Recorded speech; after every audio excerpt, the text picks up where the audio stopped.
আসসালামু আলাইকুম দর্শক বন্ধুরা, সবাই কেমন আছেন? আশা করি সবাই ভালো আছেন। আপনাদের দোয়া এবং ভালোবাসায় আমিও অনেক অনেক ভালো আছি। তো দর্শক বন্ধুরা, আজকে প্রোগ্রামে যাচ্ছি। তো প্রোগ্রামে যাওয়ার আগে ভাবলাম যে কিভাবে রেডি হই, মানে সেটা তো দেখাতে পারবো না কারণ আমাদের ঘরে লাইট কম। তার জন্য তো যাই হোক, আমি রেডি হওয়ার পর আপনাদের দেখাবো। মানে এখন তো আমি আনরেডি, মানে এখনও রেডি হই নাই। আর এখান থেকে যেতে বেশি ক্ষণ সময় লাগে না, আধা ঘন্টা টাইম লাগে মানে স্পটে যেতে, মানে যেখানে প্রোগ্রাম করতেছে সেখানে যেতে আধা ঘন্টা টাইম লাগবে। সেই জন্য আমি মানে আস্তে আস্তে রেডি হচ্ছি।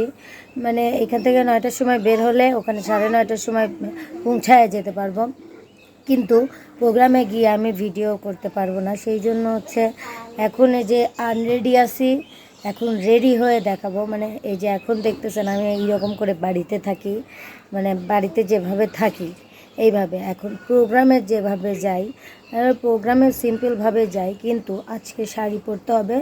এটা হচ্ছে মামার রিকোয়েস্ট, মানে সেলিম মামা খুব বেশি মানে রিকোয়েস্ট করছে যে মামা প্লিজ শাড়ি পরে আসো। তার জন্য শাড়ি পরে যাব, আর আমার শাশুড়ির শাড়ি পরবো।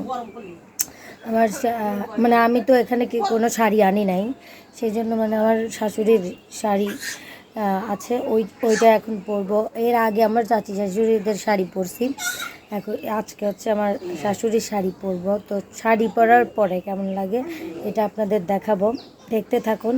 এখন হচ্ছে আমি মানে সব কিছুই মানে চুনো পাউডার কিছু, চুনো আমি শুধু চুনো নেই, চুনো কিছুই নেই নাই এখনও, মানে সাজি নাই, লিপস্টিক টিপস্টিক কিছুই নেই নাই।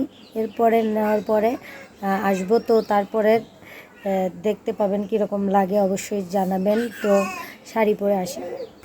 দর্শক বন্ধুরা, আমি রেডি হয়ে গেছি, কিন্তু বাহিরে বৃষ্টি হচ্ছে, মানে আমাকে রেডি হওয়া দেখে বৃষ্টি হচ্ছে আর কি। দেখি বৃষ্টি যখন থামে তখন এখন রওনা দিতে হবে। আর মানে শাড়ি পরে কেমন লাগতেছে সেটা জানাবেন। আসলে এটা হচ্ছে এটাও আমার আর এক চাচি শাশুড়ির শাড়ি, মানে মেজো চাচি শাশুড়ির শাড়ি। আমার শাড়িটা পরতে পারি নাই কারণ ব্লাউজের সাথে ম্যাচ করে নাই, তার জন্য আর একদিন পরবো। কিন্তু দর্শক বন্ধুরা, একটা কথা বলি আপনাদের সবাইকেই, যে আসলে প্রত্যেকটা জিনিস প্রত্যেকটা জায়গাতে মানিয়ে নিতে পারলে জীবন সুন্দর, এটা সত্যি কথা। এটা আমিও মানি।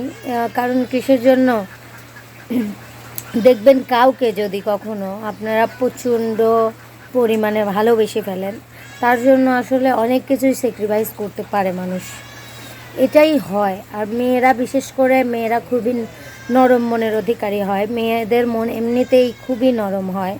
এটা তো শুধু আমার না, বেশিরভাগ মেয়েদেরই মন অনেক নরম।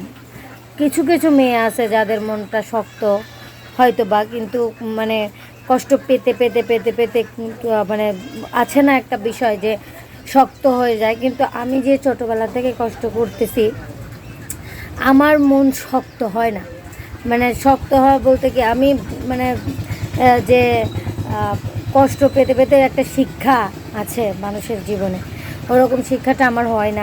আমি খুবই নরম মনের মানুষ। আমাকে এই মুহূর্তে একজন লাথি মেরে গেলে পরের মুহূর্তে এসে সরি বললে বা একটু ভালো মুখ দিয়ে কথা বললে আমি ওটা মনে রাখতে পারি না। এটা হচ্ছে আমার দুর্বলতা, ভাবতে পারেন। এটা খুবই একটা মানে খারাপ জিনিস কি ভালো জিনিস এটা অবশ্যই জানি না, কিন্তু আমার কাছে মনে হয়, আমি নিজের থেকে মনে হয় যে এটা একটা খারাপ অভ্যাস, আমার কাছে মনে হয় আর কি। যাই হোক, আমাদের এইখান থেকে যেতে গাড়ি পেতে অনেক সময় লাগে, মানে গাড়ি পাওয়া যায় না। এখন আমার শাশুড়িকে বলবো এইখানে গিয়ে গাড়ি ঠেকাবে, তারপর, কারণ আমার পক্ষে তো, আর এটা তো আমার বাড়ি না যে আমি বাইরে রাস্তার কাছে গিয়ে বাস রাস্তার সামনে যায় দাঁড়ায় হচ্ছে গাড়িওয়ালাদের বলবো দাঁড়ান, এগুলো তো বলা যায় না, এটা তো সম্ভব না। নিজেরই তো একটা মানে নিজের একটা বিষয় আছে না। আমার শাশুড়ি যাবে, ঠেকাবে, তারপর চলে যাব। কিন্তু আজকে আপনাদের প্রোগ্রামের কিছুই দেখাতে পারলাম না। আমার প্রোগ্রামে আজকে থাকবে হয়তো বা যত সম্ভব হচ্ছে রানী আপু, বন্যা আপু, আর কে কে থাকবে আমি অবশ্যই সঠিক জানি না, ছেলেদের ভিতর কে থাকবে আসলে আমি অত জানি না। তো যাই হোক দর্শক বন্ধুরা, অনেক পেঁচাল পারলাম। আর আজকের প্রোগ্রামটা আজকের প্রোগ্রামটা জানি না কীরকম হবে, মানে মেঘলা মেঘলা তো। দোয়া করবেন বৃষ্টি যেন না হয়, বৃষ্টি না হলেই আমাদের ভালো। যদি বৃষ্টি হয় তাহলে প্রোগ্রামটা ক্যান্সেল হয়ে যাবে, এটা হচ্ছে বিষয়। আমি চাই না প্রোগ্রাম ক্যান্সেল হয়ে যাক, কারণ প্রোগ্রাম খুবই কম এখন। যদি তাও এর ভিতরে আবার প্রোগ্রাম ক্যান্সেল হয়ে যায়, মানে ভাল লাগে না আর কি। আর সামনে ঈদ, আর 25 দিন, মানে 24-25 দিন আছে ঈদের। যদি এত তাড়াতাড়ি হয় তাহলে তো বুঝতেছেন। আর তারপরে আর একটা কথা হচ্ছে, আমি কালকে বাড়িতে যাব। আমার মা খুবই অসুস্থ, আমার মাকে দেখতে যাব বিশেষ করে, মানে বেশি কয়েকদিন থাকবো না, 2-3 দিন থেকে চলে আসব। তারপরে ঈদের সামনে আবার যাব, কারণ আমি যেতাম না এখন আর, কিন্তু আমার মা খুব অসুস্থ, আমার যেতেই হবে। আমার মা অসুস্থ আজ 2-3 দিন। আমি আগেই যাওয়া উচিত ছিল, কিন্তু শান্তর কাজের বিল দেয় নাই। শান্ত কাজ করবে কালকে, কাজের বিল নিয়ে এসে তারপরে যাব। কারণ জানেনই তো আপনারা সবাই আমার মা আমাদের কাছে কতটা দামি।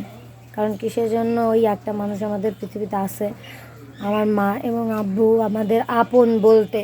কারণ আমাদের আত্মীয় স্বজন এটা সেটা, আমি ছোটোবেলা থেকেই অত আমার আত্মীয় স্বজন দেখি নাই। আমার মাকেই দেখছি, যে সময় হোক আমি আমার মাকেই পাশে পাইছি। এটাই, সেই জন্য সারাক্ষণই মানে আমার খালা, ফুবু, চাচা, মামা, এগুলো কেউ আমার আপন বলতে কেউ নাই। আমি মনে করি যে আছে, যারা আছে, যারা আমার খবর নেয় না, তারা থেকেও যা, না থেকেও তাই, তাই না? আমার মায়ের খবরই যদি না নেয়, আমার খবর নিবে কিভাবে? এটাই। তো যাই হোক দর্শক বন্ধুরা, অনেক কথা বলে ফেললাম। এখন হচ্ছে একটা গান শোনাই আপনাদের। ও ভাই ধরি তোর চরণ, আসে যদি মরণ আমার, করিস না বারণ। ও ভাই ধরি তোর চরণ, আসে যদি মরণ আমার, করিস না বারণ। মানে এই গানটা অনেক দিন পরে মনে পড়লো, সেজন্য এই গানটা শোনালাম। এখন আর একটা গান শোনাই। ওগো দশ দুয়ারি মাইয়া, ভাব হইল না তোমার শোনে পিরি তোর গান গাইয়া। আমার সোনার যৌবন নষ্ট গো করলাম তোমার ফানে ছাইয়া। ভাব হইল না তোমার শোনে পিরি তোর গান গাইয়া। ওগো দশ দুয়ারি মাইয়া, ভাব হইল না তোমার শোনে পিরি তোর গান গাইয়া। যাই হোক দর্শক বন্ধুরা, এখন আমরা চলে যাব। বেশিক্ষণ দেরি করবো না, বেশিক্ষণ দেরি করলে আবার সবাই চলে যাবেন, পরে বলবেন যে তোমার দেরি হয়। এমনিতে আমার দেরি হয়, সমস্যা নাই, আমি কোনো যায় আসে না, আমার দেরি হলে কোনো যায় আসে না। আর আমাকে কেউ কিছু বলেও না, তারপরেও নিজের একটা বিবেক আছে না, আমি তারপরেও যাই। আমি সবার আগে যাই, আসলে কি বলবো, যেতে হয়। এখন বৃষ্টি থেমে গেছে, এখন আমার গাড়ি থামান, এখন হচ্ছে গাড়িতে উঠে চলে যাব। তো যাই হোক দর্শক বন্ধুরা, আপনারা সবাই আজকের ভিডিওটা এই পর্যন্ত। শুটিংয়ে গিয়ে আর দেখাতে পারবো না। সবাই কেমন লাগলো, সবাই ভালো লাগলে অবশ্যই লাইক কমেন্ট শেয়ার করে চ্যানেলটির পাশেই থাকবেন। সবাই ভালো থাকবেন, সুস্থ থাকবেন। আল্লাহ হাফেজ।